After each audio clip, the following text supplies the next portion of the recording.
flip. Can you do that? I'd like to do it for you, but I actually injured my pelvis a couple of weeks ago, so that's off the cards today, Charlie. Having laid waste to so many, you'd think that with her fitness and his 6'3" frame, this would be a couple not to be messed with. Kevin Sorbo would like to think that too. Give me my friend back or eternity ends now. It doesn't matter what country I'm in. If I go to a pub, I think if I'm there too long, there will be at least one or two guys that want to come up and, you know, have a little yarn with you. And it's like, oh, you're the Hercules guy, aren't you? You think you're tough. And you just got to explain, it's just a show, and I'm just an actor. I don't think I'm the strongest man in the world, and I don't think I'm half God. Xena and Hercules have conquered the known world, reaching more than 60 countries, including Russia and Iran. At some point or other, they have each claimed the title of the most watched television show in the world, having knocked off both Baywatch and Star Trek. 40, 41, 40 twice, $50, 51. Then there's the fans, the lookalikes, and the wannabes. Can I help anybody? There are conventions. There's an endless array of merchandise and a tangle of websites. It seems like a never-ending success story. But the question is, why? It's sort of mind candy in a way, you know? You got the female factor going on. I mean, a friend of mine called it Baywatch BC one time, but I think we've got a little bit more going for it than Baywatch does.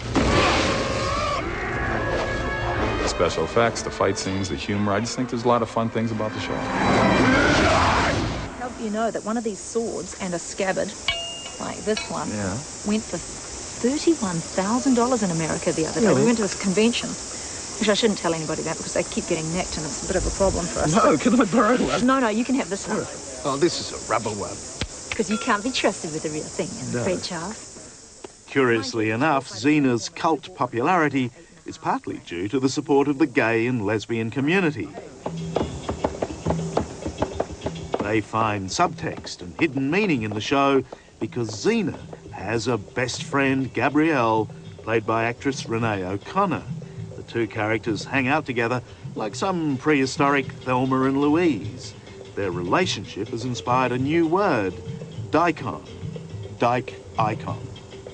Well, what's really going on is it's two women travelling through society without husbands, I guess, and that led to all sorts of speculation, which we didn't pick up on until well into the first series when I think the lesbian community in New York first hooked onto it as being characters they could relate to.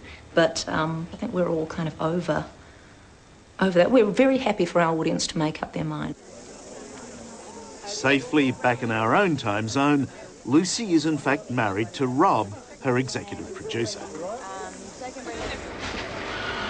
By bringing his action heroes to New Zealand, Rob Tappert has created a sizable industry.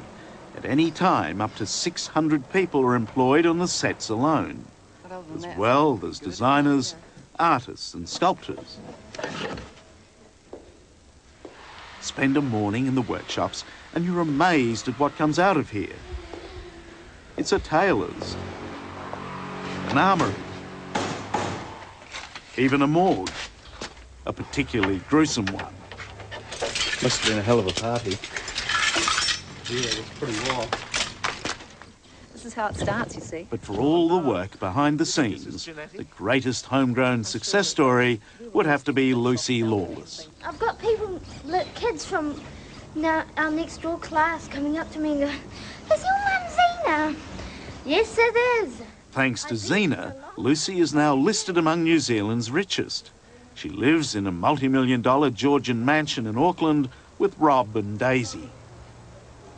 How do you cope with great wealth? Because I read in the financial papers that you're woman number 2 in New Zealand. Really? Who's woman number 1? Dame Kerry. Who's number 3? I don't know. I'm coping very well, thank you for asking. How much do you love Nautica? God, you got a great big head.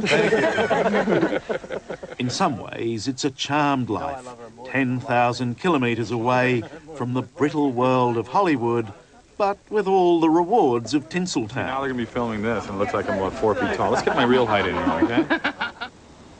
Strangely enough, this Kiwi dislocation has actually given our superheroes space to breathe and the opportunity to dream the dreams of surprisingly ordinary mortals. You want to be someone other than Hercules? Oh, yeah. Oh, yeah. This is a great, you want to get a step haircut? forward. I want to get a haircut. It's chest? in a ponytail now, but yeah, I want to do something, different.